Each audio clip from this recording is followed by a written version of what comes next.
መገፋት ያጠነከራት መበደሏ ያበረታት ከግፍ በኋላ ካሳ እንዳለ ሐዘን በኋላ ደስታ እንደሚመጣ ያስመሰከረች ሯጭ ከዚያ በኋላ ግን ሁሉን ነገር ለፈጣሪዋ የሰጠች እግዚአብሔርም ለሁሉም ሰዓት አለው ለሁሉም ጊዜ አለው ብላ ክብሯን ለፈጣሪዋ የምትሰጥ ጀግና አትሌት ፍሬወይኒ ኃይሉ ነገ ሌላ ቀን እንደሆነ አውቃለሁ። ፈጣሪ የየራሱ ቀን አለው ሁሉም ሰው የራሱ ቀን አለው እና ለዛ ብዬ ነው የሰራሁት የነበረው።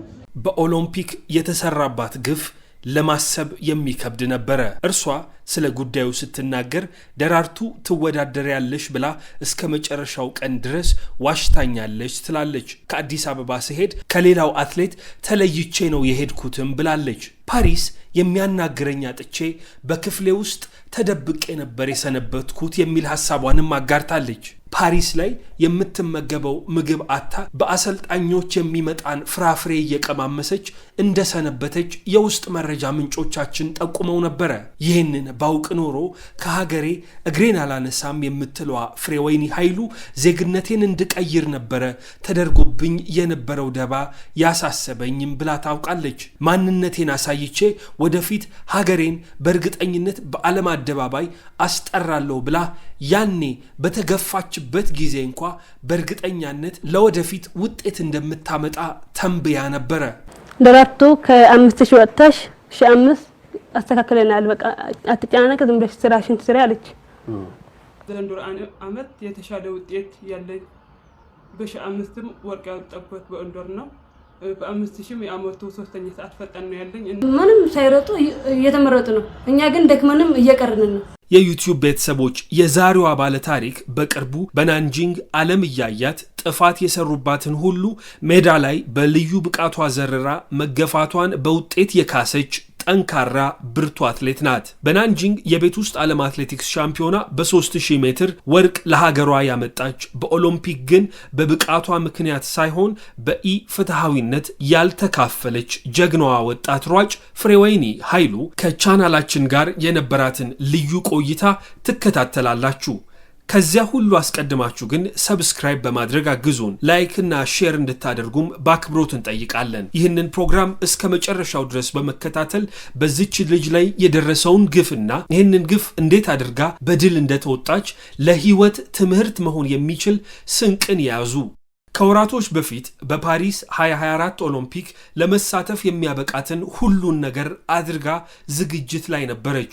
በ1500 ሜትር የዓለም አትሌቲክስ በጊዜው ከነበሩ ሁለት ምርጥ ሴት አትሌቶችና ምርጥ ሰዓቶች መካከል ሁለተኛ ላይ አስቀምጧታልም። ከ800 ሜትር እስከ 5000 ሜትር ባሉ ርቀቶች ከ2021 ጀምሮ ድልን እያስመዘገበች በተከታታይ የመጣችው የ24 ዓመቷ ሯጭ ወደ ኦሎምፒክ ስፍራውም ተጉዛ ጭምር ነበረ። ነገር ግን በውድድሩ የመካፈል ህልም ሰንቃ ወደ ፓሪስ ያመራችው አትሌት በኦሎምፒክ ኮሚቴ የተዝረከረከ አሰራር ምክንያት በቂ ምግብ እንኳ ማግኘት አቅቷት ወደ ሀገሯ ከልብ ስብራቷ ጋር ለመመለስ የተገደደች ናት። 2024 ፍሬወይኒ ከኦሎምፒክ በፊት በነበሩ የዳይመንድ ሊግና የቤት ውስጥ ውድድሮች የሚያቆማት ጠፍቶ ነበረ። ነገር ግን በዝርክርኩ አሰራር አትሌቷ በኦሎምፒክ ከተጠባባቂነት የዘለለ እድልን ሳይሰጣት ቀረ። በተጠባባቂነት ከመያዟ የበለጠ ደግሞ በኦሎምፒክ መንደር ፈረንሳይ ፓሪስ ላይ የገጠማት መጉላላት አትሌቷ በብዙ ያስከፋት ሆኖ አልፏል። ይህ ግን አሁን ታሪክ ሆኖ ቀርቷል። ባለፈው ዓመት በግላስጎ የቤት ውስጥ ዓለም አትሌቲክስ ሻምፒዮና በ1500 ሜትር የወርቅ ሜዳሊያ ያጠለቀችው ሯጭ በናንጂንግ ደግሞ በ3000 ሜትር የወርቅ ሜዳሊያን ለሀገሯና ለራሷ የልብ ስብራት ካሳን ማግኘት ችላለች። ከሀገሯ ሯጭ ብርቄ ሀየሎም ጋር በናንጂንግ ለፍጻሜ የበቃችው ፍሬወይኒ ውድድሩን 8 ደቂቃ ከ37 ሰከንድ ከ2.1 ማይክሮ ሰከንድ በመግባት አንደኛ ሆና አጠናቃለች። የዓመቱን የዓለማችንን ፈጣን ሰዓት 8 ደቂቃ ከ19 ሰከንድ ከ9 ማይክሮ ሰከንድ የካቲት ላይ በፈረንሳይ ሌቪን ጉዳፍ ጸጋይን አስከትላ ያጠናቀቀችው አትሌት አሁን በወርቅ ተሸልማለች። እኛም እንዲህ ስንል ጠየቅናት። ለምን በሁለቱም በ1500 ሜትር እና በ3000 ሜትር ናንጂንግ ላይ ለመሮጥ አልወሰንሽም አልናት። መልሷ ተከታዩ ነበረ። ባለፈው 1500 አሁን ደግሞ 3000 በሁለቱም ወርቅ ወስደሻል። እንደው በዚህ ውድድር ሁለቱንም የመሮጥ ሐሳብ አልነበረሽ? ሁለቱም መረጥ እንኳን ይሄን ያህል ቀላል አይደለም። ከርስ ስላለው ተወጋው በጣም እንትና አንዳንድ ተከታታይ ወጣታል ግን እንደዛ አልነበረኝም። አማሽ 5 ስለሮጥኩ ነው ደግሞ ወደ 3000 ወጣሁ። አሁን ይሄን መመከር አለብኝ ብዬ እና በጣም ቆንጆ ውጤት ነው። በጣም ደስተኛ ነኝ። ለነገሩ በናንጂንግ በ3000 ሜትር ፍሬወይኒ ኃይሉ አሸናፊ ሆና እንደምታጠናቅቅ የዓለም መገናኛ ብዙሃን ሁሉ አስቀድመው የተነበዩት ነበረ። ከአንድ ዓመት በፊት በግላስኮ የ1500 ሜትር የቤት ውስጥ ሻምፒዮናዋ አትሌት በቤት ውስጥ ውድድሮች ትልልቅ የሚባሉ ድሎችን ከዚህ በፊት አስመዝግባለች። በፈረንጆቹ 2025 ከገባ በኋላ እስካሁን አንድም ሽንፈት ሳይገጥማት ቆይታለች። የ1500 ሜትር ትልልቅ የሚባሉ ድሎቿን ደግሞ ቀይራ በ3000 ሜትርም መሮጥ የምትችል እንደሆነች አስመስክራለች። የካቲት ላይ በኦስትራቫ ማሸነፍ ችላለች። የግል ምርጥ ሰዓቷን 8 ደቂቃ ከ24 ሰከንድ ከ17ም በዚያ ውድድር ላይ አስመዝግባለች። ይህ ሰዓት በጊዜው የዓመቱ የሴቶች የ3000 ሜትር ፈጣን ሰዓት ተብሎ ተመዝግቦ ነበረ። ነገር ግን ይህንን ለማሻሻል ብዙም አልፈጀባትም። ሊየቪን ላይ በፈረንሳይ ከዚህ የበለጠ የተሻሻለ ሰዓትን አስመዘገበች። 8 ደቂቃ ከ19 ሰከንድ ከ98 ማይክሮ ሰከንድ ያውም ደግሞ ጉዳፍ ጸጋዬን ከኋላ አስከትላ ነበር የገባችው። በቤት ውስጥ ውድድር የምንጊዜም 3ኛ የዓለማችን ፈጣኑ ሰዓትም ተብሎ ተመዘገበላት። ታዲያ ይህንን ሁሉ ጥሩ ሰዓት ያስመዘገበችው አትሌት አሁን ከዚያ ሁሉ የፓሪስ መጥፎ ትውስታ በኋላ ድሏን ማጣጣም ችላለች። ይህንን ስታሳኪ እንደው ምን ተሰማሽ ብለን ጠየቅናት። ምላሿ የእውነት ልዩ ነበር። የኦሎምፒኩ ቁጭት የኦሎምፒኩ እልህ ያለ ይመስላል። ውድድሩን ከጨረሽ በኋላ የድሉን መታሰቢያነትንም የሰጠሻቸውን ስንመለከት እንደዛ አይነት ነገር የተሰማሽ ይመስላል። ውድድሩን ጨርሰሽ አንደኛ ስታጠናቅቂ ምን ተሰማሽ? ጭንቅላትሽ ውስጥ ይመላለስ የነበረው ስሜት ምንድን ነው? ምን አይነት ሀሳቦች ነበሩብሽ?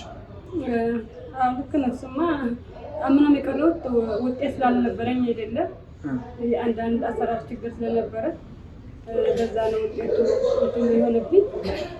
ከዛ በኋላ ማላቆምኩም እየሰራሁ ነበር። እኔ ነገ ሌላ ቀን እንደሆነ አውቃለሁ። ፈጣሪ የየራሱ ቀን አለው፣ ሁሉም ሰው የየራሱ ቀን አለው እና ለዛ ብዬ ነው የሰራሁት የነበረው።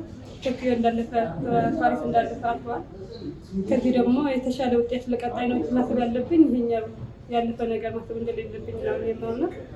ከአሁኑ በኋላም ለዓለም ሻምፒዮና ጥሩ ውጤት አመጣለሁ ብዬ አስባለሁ።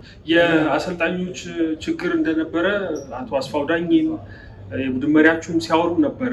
እናንተን ረብሿችሁ ነበረ? በአሰልጣኞች አትሌቶች መካከል የነበረ አንዳንድ የማህበራዊ ትስስር ገጾች ጽሁፎችም እንደዚህ ያሉ መልእክቶችን ሰምተናል። ዛሬ ረብሿችሁ ነበር?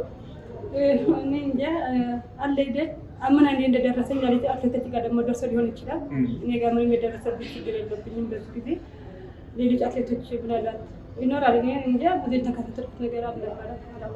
በቤት ውስጥ ዓለም ሻምፒዮና ኢትዮጵያ በ3000 ሜትር የሴቶች ፍጻሜ ከ12 ውድድሮች የፍሬወይኒ ኃይሉን ጨምሮ በ10ሩ አሸናፊ ሆና አጠናቃለች። ነገር ግን ባለፈው ዓመት የነበረውን ውድድር የአሜሪካዋ ሯጭ ሴንት ፒየር ነበረ አሸናፊ ሆና ያጠናቀቀችው። ያውም ደግሞ ጉዳፍ ጸጋዬን ከኋላ አስከትላ ነበር የገባችው። ስለዚህ ዘንድሮም ፍሬወይኒ ይህንን ሽንፈት ሊገጥማት የሚችልበት እድል ነበረ። ነገር ግን በ800 ሜትር የ2022 የዓለም የቤት ውስጥ ሻምፒዮና የብር ሜዳሊያ ባለቤቷ የግላስኮ የ1500 ሜትር የወርቅ ሜዳሊያ አጥላቂዋ በ3000 ሜትርም ትልቅ ድልን ማሳካት እንደምትችል በናንጂንግ አስመስክራለች። ፍሬወይኒ ለአትሌቶች ብቻ ሳይሆን በየትኛውም የህይወት ዘርፍ ላይ ለተሰማራ በደልንና ግፍን መገፋትንና ክፋትን ተቀብሎ ጠንክሮ በመስራት እነዚህን ሁሉ ታሪክ አድርጎ በማስቀረት አሸናፊ መሆን እንደሚቻል ማስተማር የምትችል ሰው ናት። አሁን ይህች አትሌት ያለፈውን ሁሉ ረስታ ትታ ሐሳቧንና ትኩረቷን የወደፊቱ ላይ አድርጋለች። ህልሟ ደግሞ ትልቅ ነው። በዓለም ሻምፒዮናና በኦሎምፒክ ሀገሯን መወከል ባለድልም መሆን። ህልምሽን ያሳካልሽ እንላለን። ሐሳቧን ግን እናንተ አድምጡት። 2025 የውድድር ዓመት ጥሩ ሰዓት አለሽ። ሌቪል ላይ በጣም አሪፍ ሰዓት ነው። ይሄኛውም እንደዚሁ የዓለም ክብረ ወሰን ታስቢያለሽ? የ3000 ኢንዶር ፈጣሪ ከፈቀደው አስባለሁ። የኢንዶር ብቻ ሳይሆን ሌላ ሪከርድም ለመስበር እሰራለሁ አስብ ነው እና ፈጣሪ ፈቀደ ይሆናል ነው ቀጣይ ዲያመል ሊግ ምንም ውድድር ስላለ በዚህ ነው የምንጀምረው። ምን ማምጣት ሻምፒዮና ጥሩ ውጤት አመጣለሁ ብዬ አስባለሁ። የዩቲዩብ ቤተሰቦቻችን ሰብስክራይብ በማድረግ እንደነዚህ ያሉ ለቻናላችን ብቻ የሚሰጡ ኤክስክሉሲቭ ቃለ ምልልሶችን ይከታተሉ። ላይክ፣ ሼር እና ኮሜንት በማድረግም ለብዙዎች እንዲደርስ አግዙን።